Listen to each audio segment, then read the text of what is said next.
আমাদেরকে এই পৃথিবীর বুকে কেন প্রেরণ করেছেন, কেন পাঠিয়েছেন? একটা উদ্দেশ্য আছে।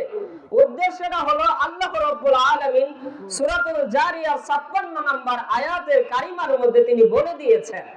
আল্লাহ রাব্বুল আলামিন বলে দিয়েছেন, ওমা খলাকতুল জিন্না ওয়াল ইনসা ইল্লা লিয়াবুদুন। আমি মানুষ এবং জিন জাতিকে সৃষ্টি করেছি শুধুমাত্র কেবলমাত্র একমাত্র আমি রবের ইবাদত করার জন্য, আমি রবের দাসত্ব করার জন্য। আমি রব্বুল আলামিন তোমাকে আমাকে এই যে আমাকে আপনাকে সবাইকে এই ইবাদতের জন্য আল্লাহ রব্বুল আলামিন এই পৃথিবীর বুকে প্রেরণ করেছেন, পাঠিয়েছেন। কিন্তু দুনিয়ার বুকে এসে আমি আর আপনি আমার রবের ইবাদতকে ভুলে গিয়েছি। আমার রবের ইবাদতকে আমরা ভুলে গিয়েছি। রব তোমাকে 5 ওয়াক্ত খামসু সালাওয়াত 5 ওয়াক্ত সালাতকে তোমার উপর ফরজ করেছেন, কিন্তু তুমি রবের ইবাদতকে ভুলে গিয়েছো। মুসলিম সালাত না আদায় করলে কখনোই মুসলিম থাকে না। তুমি নিজেকে মনে করো আমি আমার বাপ মুসলমান ছিল, আমার পিতা মুসলমান, আমার মাতা মুসলমান, তার কারণে আমিও মুসলমান। এটা নিঃসন্দেহে এটা ভুল। পিতা মুসলমান থাকলে তোমার বংশের সবাই যদি মুসলমান থাকে, তুমি যদি নিজেকে মনে করো আমিও মুসলমান, এটা সম্পূর্ণ ভুল। আল্লাহ রাসূল বলেছেন, বাইনাল আবদি ওয়া বাইনাল কুফরি তারকুস সালাত। একজন মুমিন বান্দা একজন কাফেরের মধ্যে পার্থক্য হচ্ছে সালাত। কেউ যদি সালাত না আদায় করে সে কখনোই মুসলিম থাকবে না। এক ওয়াক্ত সালাতকে যদি বাদ দেন আপনি মুসলমান থাকবেন না, আপনি কাফের হয়ে যাবেন। আর আপনি নিজে এক ওয়াক্ত নামাজ আদায় করেন না, আবার নিজেকে মুসলিম দাবি করেন, নিজেকে মুসলমান দাবি করেন যে আমি মুসলমান। কিভাবে আপনি মুসলমান হলেন? নামাজে আদায় করেন না। নামাজ না আদায় করলে কিভাবে আপনি মুসলমান থাকেন? আল্লাহ রাব্বুল আলামিন আপনাকে ইবাদত করার জন্য আপনাকে দুনিয়ার বুকে প্রেরণ করেছেন। আর নিঃসন্দেহে সালাত হচ্ছে একটি ইবাদত। সম্মানিত উপস্থিতি, ইবাদত আপনাকে করতে হবে। আল্লাহু বিগাফিলিন আম্মা তা'মালুন। কোন বিষয় আপনাকে আপনার রবের ইবাদত থেকে আপনাকে গাফিল করে রেখেছে? আপনার রবটা আপনাকে এত সুন্দর করে সৃষ্টি করলেন, দুনিয়ার বুকে পাঠালেন তার ইবাদত করার জন্য, আর আপনি তার ইবাদত করেন না। এই দুনিয়ার বুকে আপনাকে পরীক্ষা করার জন্য রব্বুল আলামিন এই দুনিয়ার বুকে আপনাকে পাঠিয়েছেন। আল্লাহ রব্বুল আলামিন তার কুরআনুল কারীমে সূরাতুল মুলকের 2 নম্বর আয়াতের মধ্যে বলে দিচ্ছেন, আল্লাযী খালাকাল মাউতা ওয়াল হায়াতা লিয়াবলুয়াকুম আইয়ুকুম আহসানু আমালা। তিনি সেই সত্তা যিনি মৃত্যু এবং হায়াতকে সৃষ্টি করেছেন পরীক্ষা করার জন্য। তিনি সেই সত্তা যিনি জীবন এবং মৃত্যুকে সৃষ্টি করেছেন পরীক্ষা করে দেখার জন্য। লিয়াবলুয়াকুম আইয়ুকুম আহসানু আমালা।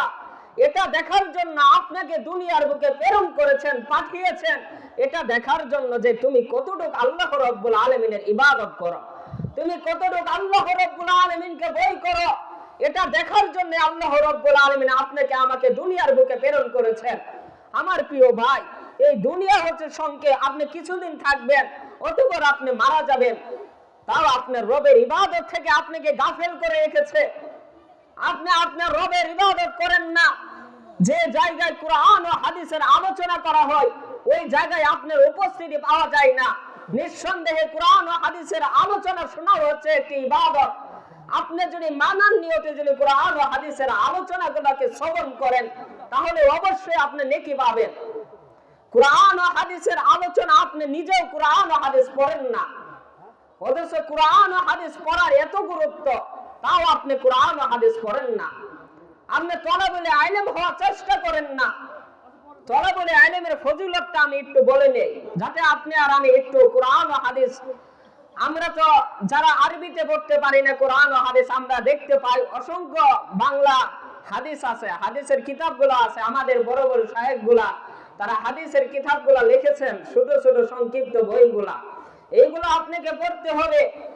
আল্লাহ রাসূল সাল্লাল্লাহু আলাইহি সাল্লাম বলছেন, ওয়াইনাল মালাইকাতা লিআজলি হাতাহুম রিদান তালাবুল ইলম। নিশ্চয় মালাইকারা তলাবুল ইলমদের জন্য তাদের ডানাগুলোকে বিছিয়ে দেন। যারা কুরআন ও হাদিসের ইলমগুলো অর্জন করে তাদের জন্য মালাইকারা তাদের পবিত্র ডানাগুলো বিছিয়ে দেন। এর চেয়ে আর বড় নিয়ামত, এর চেয়ে আরো বড় সম্মান আর কি হতে পারে?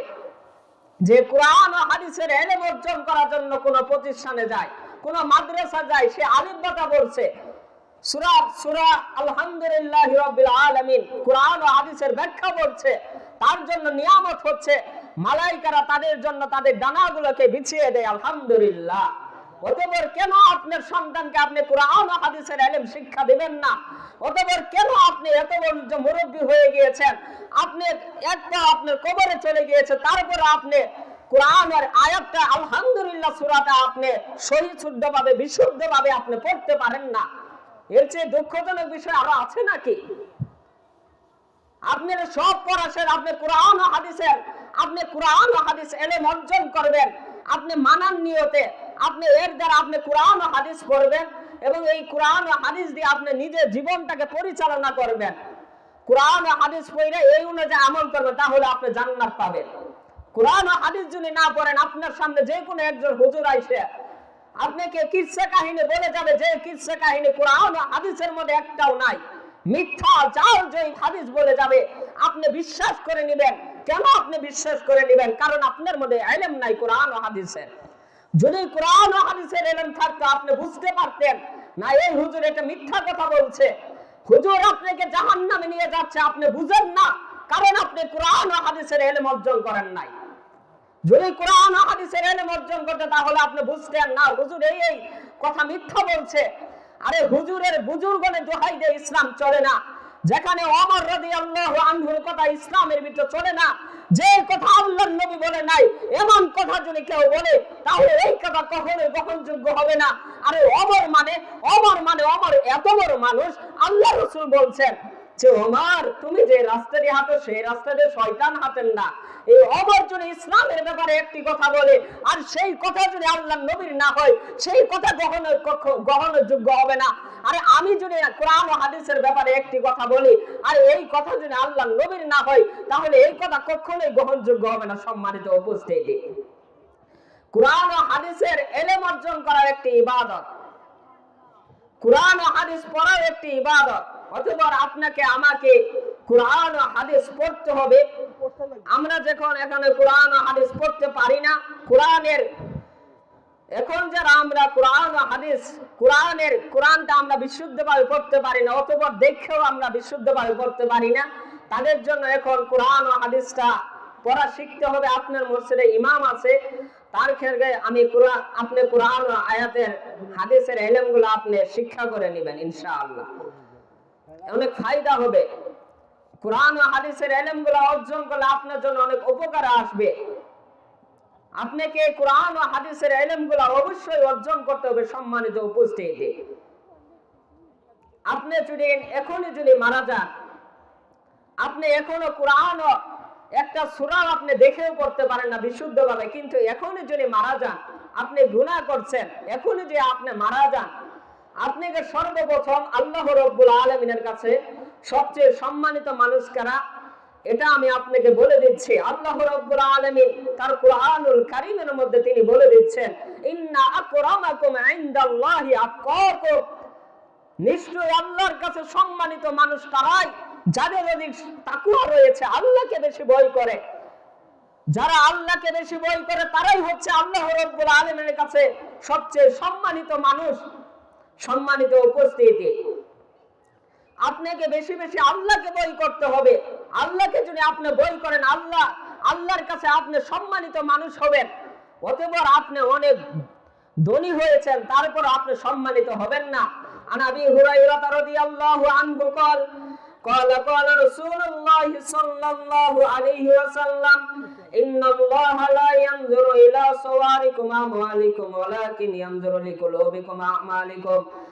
আবু হুরায়রা, বিখ্যাত সাহাবী আবু হুরায়রা রাদিয়াল্লাহু আনহু বলেন যে রাসূলুল্লাহ সাল্লাল্লাহু আলাইহি সাল্লাম বলেছেন, নিশ্চয়ই আল্লাহ সুবহানাহু ওয়া তাআলা আপনার বাহিক আকৃতি, আপনি কত সুন্দর, আপনার কত জমিন আছে, এইগুলো আল্লাহ দেখেন না। আল্লাহ দেখেন আপনার অন্তরে কতটুকু আল্লাহর ভয় আছে, এটা আল্লাহ দেখেন।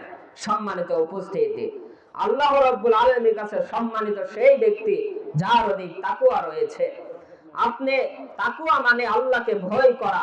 যারা ভয় করে একাকী আল্লাহকে, যারা ভয় করে এমন ভাবে আপনি গুনাহ করছেন, এমন জায়গায় আপনি গুনাহ করছেন কোন মানুষ আপনার গুনাহগুলা দেখে নাই, কিন্তু ওই সময় কোন মানুষ আপনার গুনাহগুলা দেখবে না। এমন জায়গায় আপনি গিয়েছেন যে জায়গায় আপনি গুনাহ করছেন কিন্তু কোনো মানুষ দেখে না, কিন্তু আমার আল্লাহ দেখে।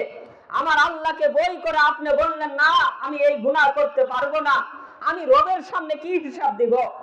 আরে আমার প্রিয় ভাই, আপনি যদি এখনই যদি মারা যান কিন্তু আপনি গুনাহ করছেন, এখনই যদি আমার প্রিয় ভাই যদি মারা যান কিন্তু মারা যাওয়ার সময় আপনি গান শুনছেন, আপনি যদি গান শোনার অবস্থায় যদি আপনি মারা যান, ঠিক এমন অবস্থায় কাল কিয়ামতের ময়দানে আপনি উঠবেন। ভয় করেন সেদিনের কথা, যেদিন কোন নাফসের উপকারে আসবে না।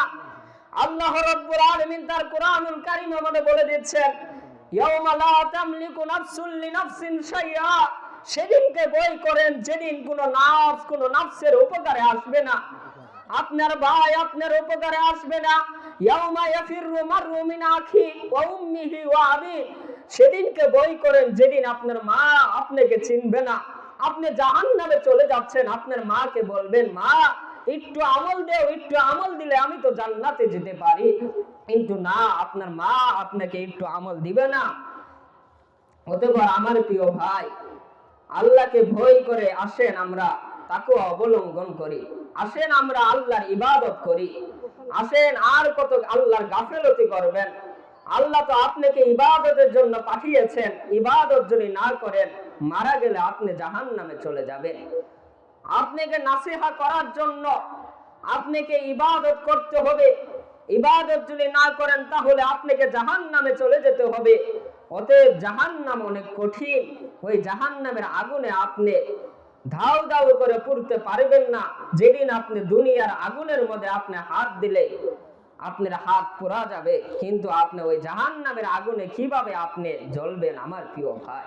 জাহান্নামকে ভয় করে, আল্লাহর শাস্তিকে ভয় করে আসেন না আর আমরা আল্লাহর গাফিলতি থেকে, আল্লাহর নাফরমানি থেকে আসেন আমরা বিরত থাকি। আসেন আমরা